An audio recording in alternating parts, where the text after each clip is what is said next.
This is the Jazz in Pittsburgh session, and in case you haven't figured out by now, there is quite a lot of jazz in Pittsburgh. Jazz came up from New Orleans, came up the river to Pittsburgh. Yes, it did.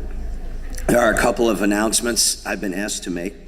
The silent auction closes at 10:40 a.m. this morning. That's 10:40 a.m. So this session will conclude at 10:15, and that'll leave you about 20-25 minutes to get those last bids in. The session in this room at 1:30, the session title is Opera, Orchestras, and Ephemera. The schedule of the presentations has been changed. Unfortunately, Phil Carley is not able to be here to present his talk on Madame Butterfly excerpts. But the upside is that this leaves more time for Mike Beal, who will be the lead-off speaker in that session. Now pay attention because there will be a quiz. Carlos Peña is going to speak on Pittsburgh jazz recordings at 33 and 45 RPM. Carlos is born and raised in Pittsburgh, and he holds master's degrees in ethnomusicology and library science from the University of Pittsburgh, where he works as the assistant music librarian. His writing has appeared in Notes, which is the journal of the MLA, and the ARSC Journal. He also works as a music librarian at the Carnegie Library of Pittsburgh and can be heard as a guitarist around the Pittsburgh area. Carlos Peña and Pittsburgh jazz recordings at 33 and 45 RPM.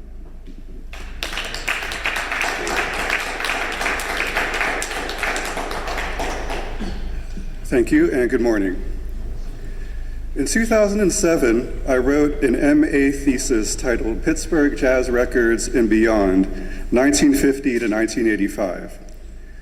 Because a lot has been said about the many musicians from Pittsburgh who left and became world famous, but at the same time, many great musicians opted out of the hectic pace of New York City living and life on the road, instead choosing the relative comforts of Pittsburgh, a prosperous city, but with a slower pace of living and plenty of space to raise a family.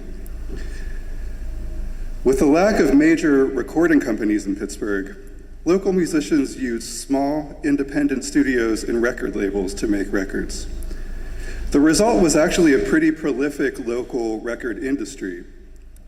My main focus is on jazz recordings, and a lot of these have not been documented in standard discographies. I feel that there are some really special recordings of local jazz, and that it's important to document this part of Pittsburgh's musical history, although I know that this work will never truly be finished.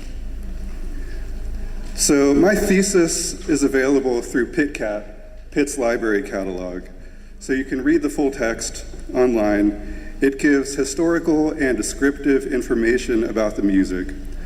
But the best part is the indexed discography, in which I documented as many local jazz recordings as I could find. Another premise of my thesis was a suspicion of the label jazz, when I know that a lot of the musicians played other kinds of music too. So if you only have a jazz discography, then you miss out on all this other music that happens to fall in different categories, which in this case is usually R&B and gospel. And I think it's important to take all these kinds of music into account when you're studying it. But today, given my time constraints, I'm only going to focus on the jazz recordings. First, I'll give you an overview of my master's thesis, and then I'm going to cover some interesting things that I've learned about since the time that I wrote it. Okay? So the center of jazz in Pittsburgh, historically, was the Hill District, which is right next to where we are now. We're sort of on the eastern edge of downtown Pittsburgh. The next neighborhood to the east, going up that big hill, is a large neighborhood called the Hill District.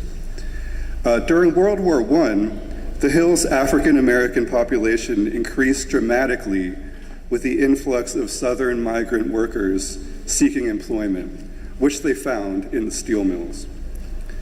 With a new prosperous working class, the Hill became a mecca for culture and nightlife. Some called the Hill the crossroads of the world. It was the home of the Pittsburgh Courier, one of the nation's most vital African American newspapers. And until the 1968 riots, it was where anyone, from locals to celebrities who happened to be in town, would go to find out what was really happening in Pittsburgh. The Hill's most legendary jazz rooms, where locals played as well as name artists on tour, were the Crawford Grill and the Hurricane Lounge. The Crawford Grill was owned by Gus Greenlee, who also owned the Pittsburgh Crawfords Negro League baseball team. Everyone who was anyone played Crawford's Grill. However, the Hurricane specialized in Hammond organ groups.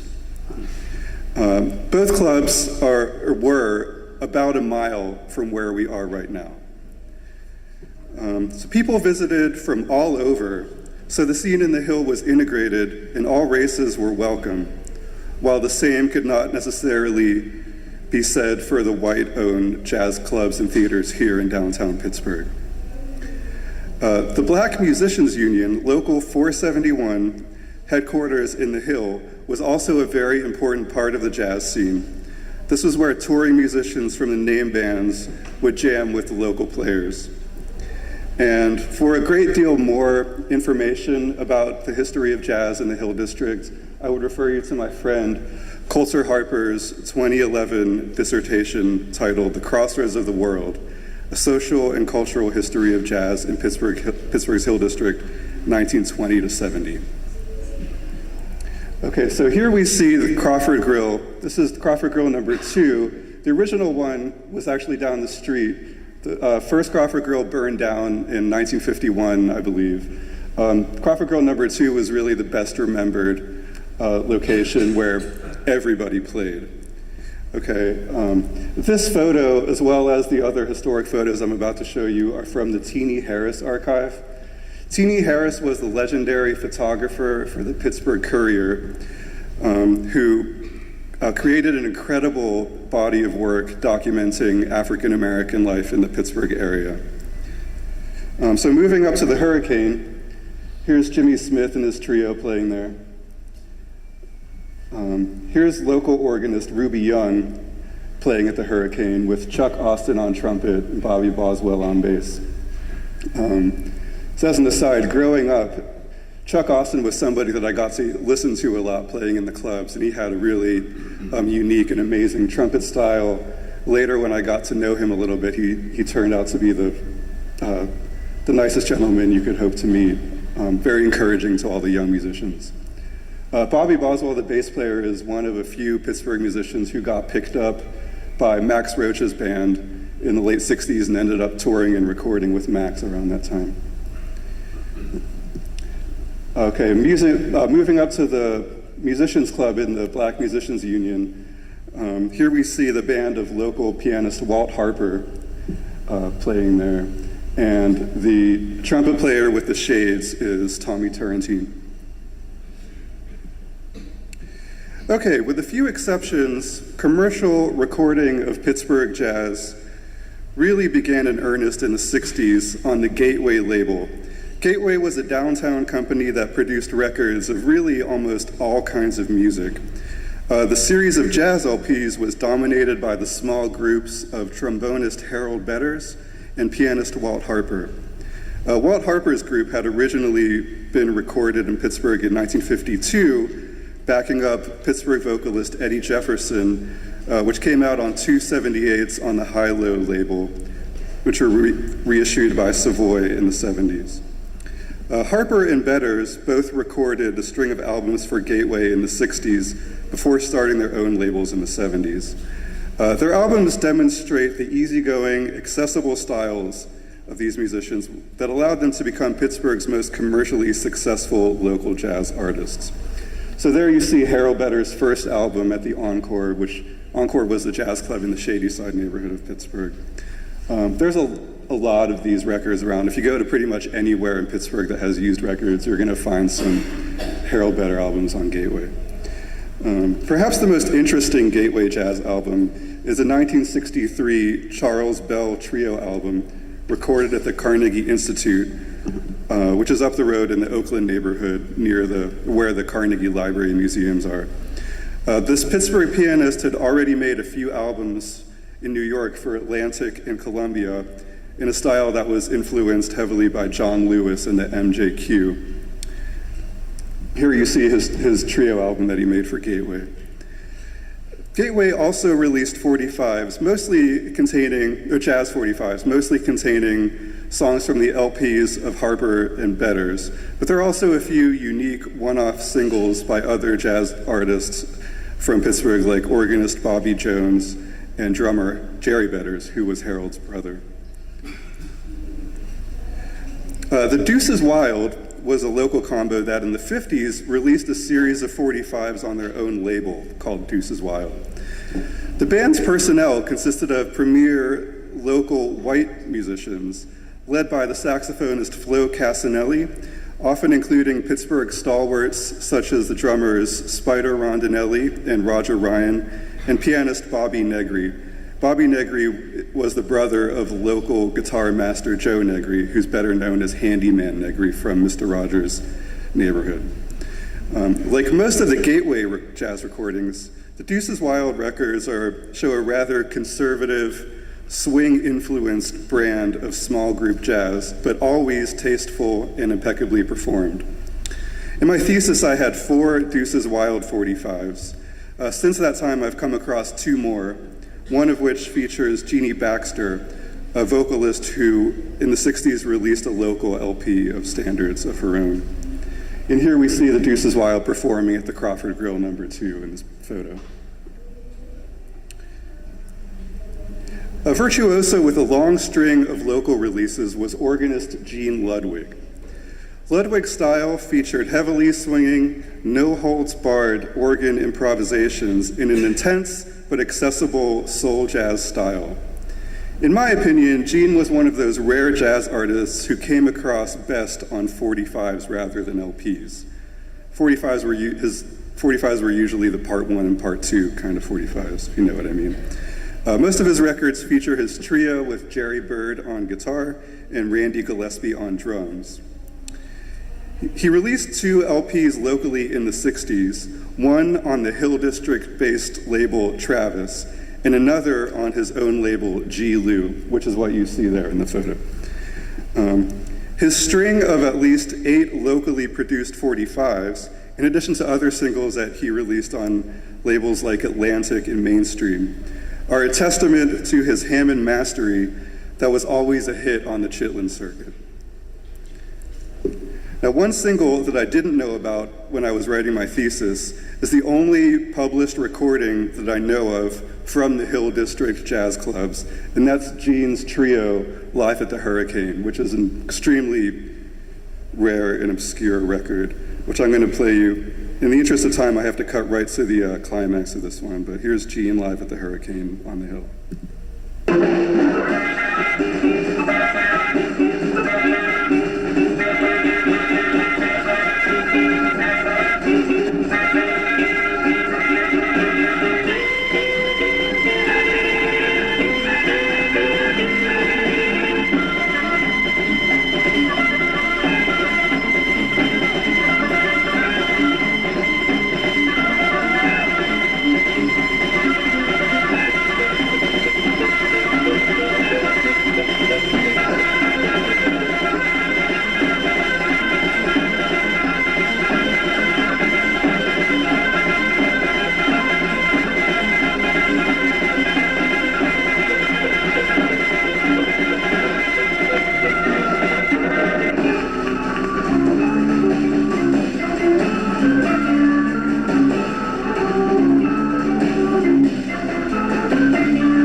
For the research for my thesis, I interviewed not only Gene, but also pianist Frank Conamundo and saxophonist Nathan Davis, two artists whose careers in Pittsburgh were documented with series of LPs from the late 60s through the 70s.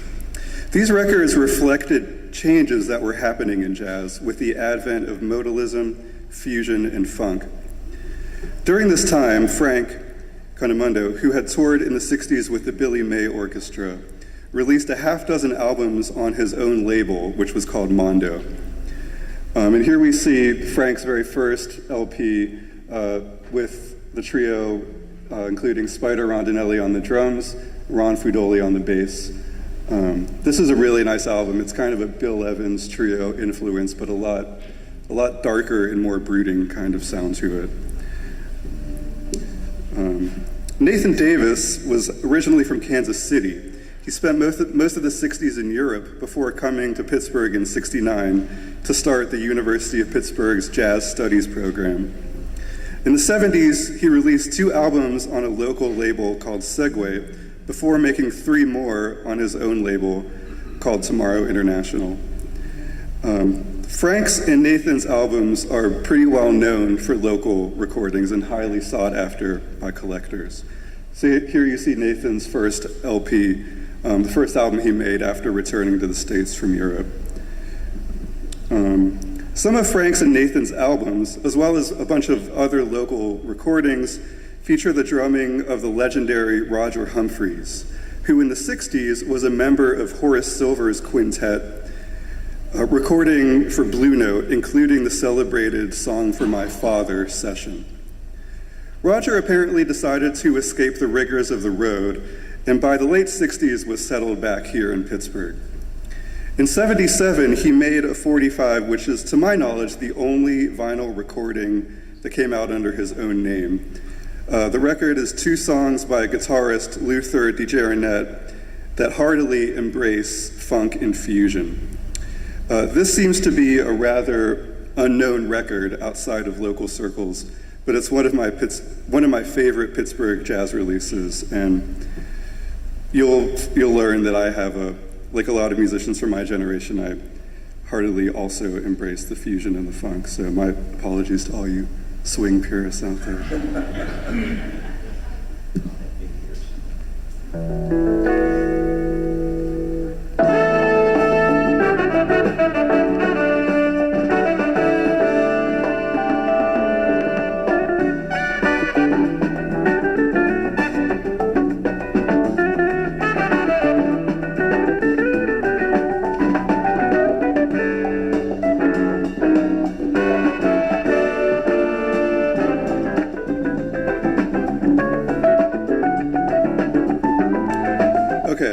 I wish we had more time to listen.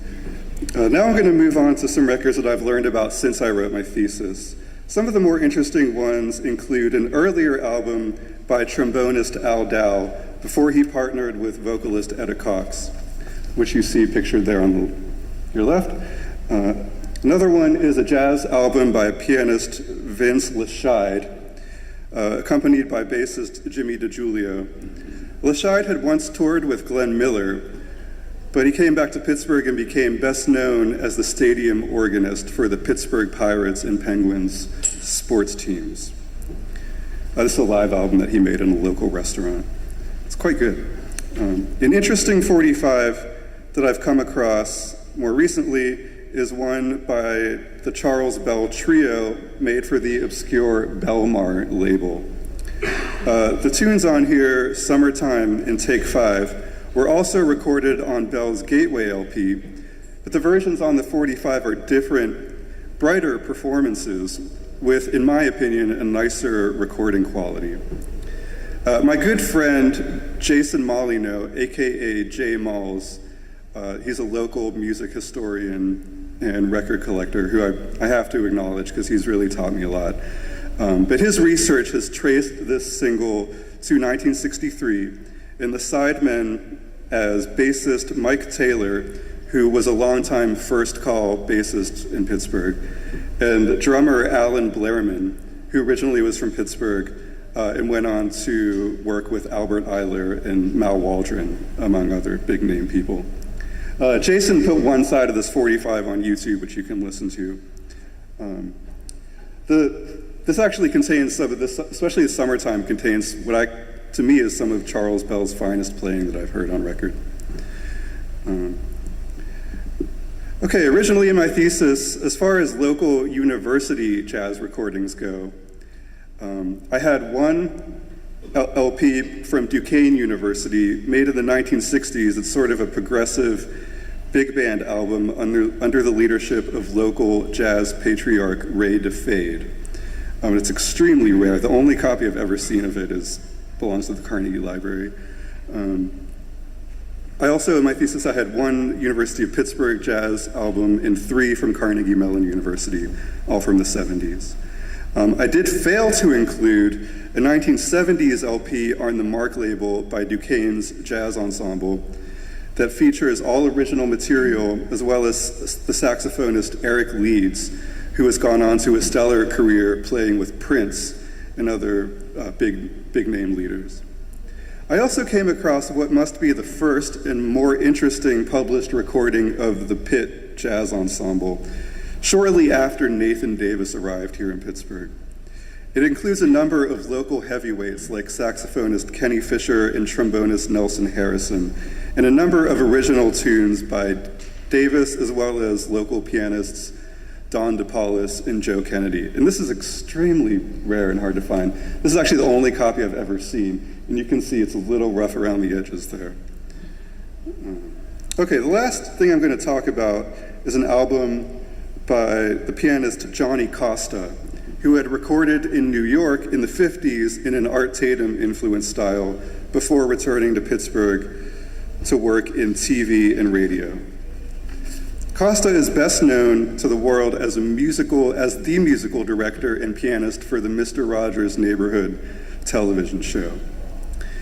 In the 70s, he recorded an album with a local trio, bassist Jimmy DiGiulio and drummer Roger Ryan, titled Costa Living.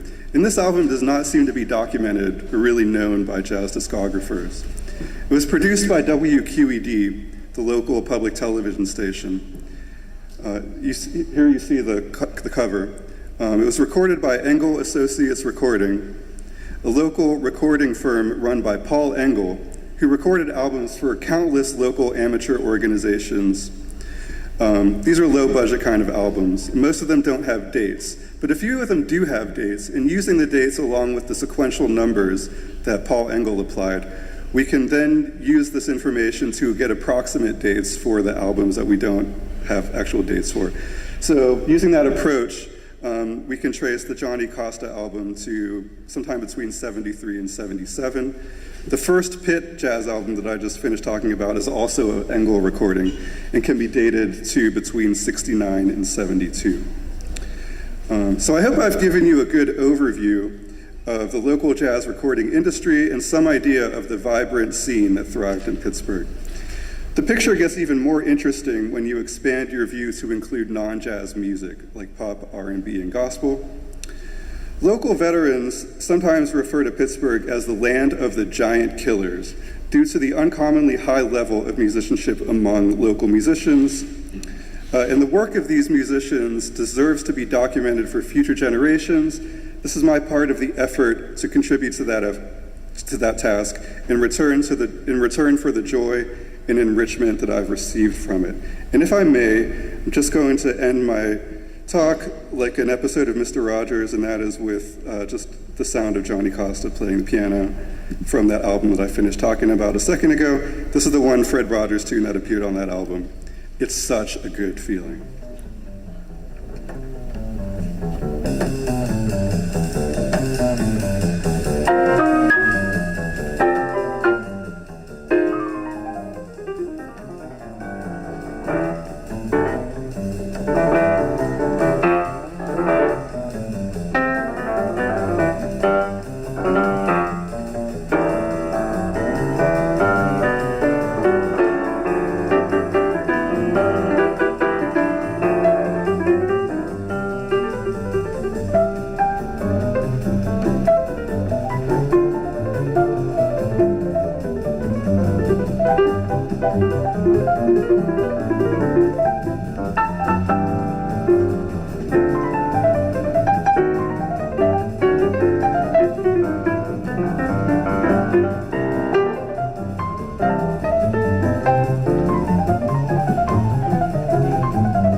Thanks, everybody.